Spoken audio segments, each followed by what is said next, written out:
Well, back on the Aggressor, which I haven't worked on or really even ridden that much lately because I have dirt bikes apart everywhere.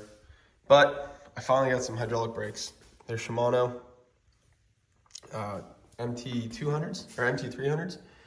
I got some nice orange rotor bolts because I like making things match.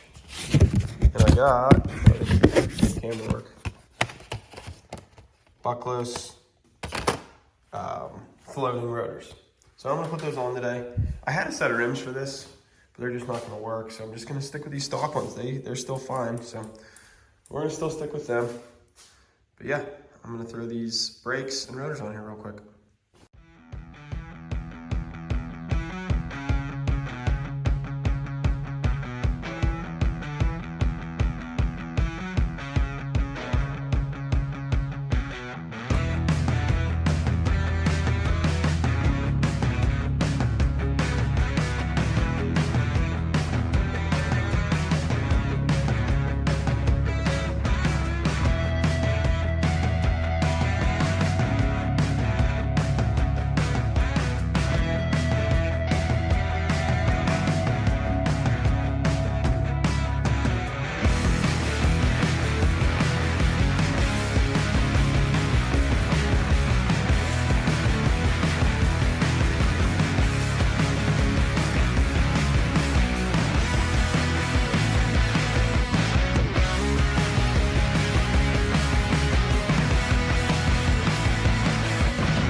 All right, well,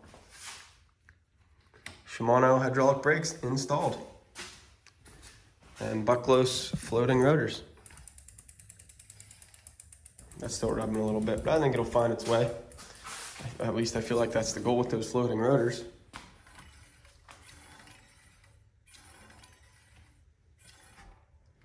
Everything's working well, they bolt right up. So if you're on Amazon, I'd like to turn this hose a little bit, but I don't want to disconnect it to turn it or loosen it to turn it because then it'll let air into the system and I don't want to re-bleed it. They came bled. On Amazon, when you buy them, there's two length options. I forget what they are, but I'll put the link in the description. This is the shorter option, and the length option is this top hose, brake hose length, but it worked perfectly. Easy install, and I'm thinking that the hydraulic brakes are gonna be a game changer on this bike. So I'm excited to try it. Maybe we'll put a clip of how it works if I get to ride it today. So to recap the install, obviously I have ODI lock-on grips, so I had to use, I think it was a 2mm to loosen the grips. And you just take the old brakes off, the levers at the perch. I believe they are, 5mm for the perches. And you just have your two bolts down at the calipers, which are also 5mm, and some zip ties. Couldn't ask for an easier install. Again, I have one complaint. I mean, it's great that they come pre-bled, but then the only problem is you can't twist the cable, which I'd like to be able to twist the cable because I don't love how it's got a little bit of arc in it. But who knows, in time it might adjust a little bit. Now I've ridden it 5 miles with this setup. You can see it was pretty muddy, so I didn't get a real good chance to test the brakes, get some speed, but I think that the pads, I don't know if they're like glazed a little bit from being new and need to set in, but they weren't crazy impressive. Now they grabbed quicker, but I was a little disappointed with the pads. It's just the stock pads that come with the Shimanos. Worst case scenario, I throw a set of pads in it, but overall, I like having the hydraulic brakes. I think they're gonna be more consistent over time. All right, so here we are the next day. I did ride yesterday. I rode about 5 miles. The cables are starting to relax a little bit. It's not tight in my bike stand, but the cables are starting to relax a little bit. I adjusted the brakes up, the levers, so where I get brake, where I want it. I actually might adjust them a little more. I don't know if those brake pads have to like seat in. They're not doing a great job stopping, but I definitely have more response with the brake lever than the cable brakes.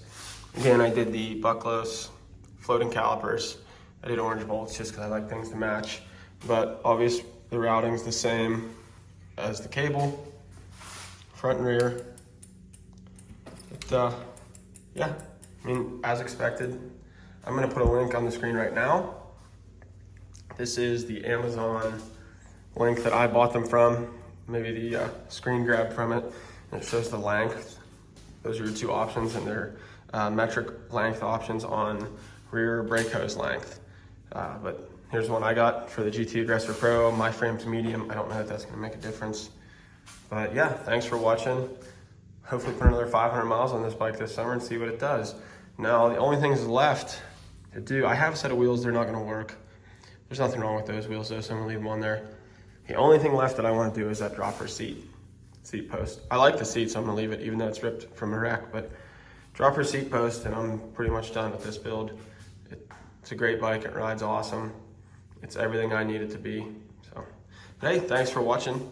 And yeah, look for some more GT Aggressor Pro stuff to come out.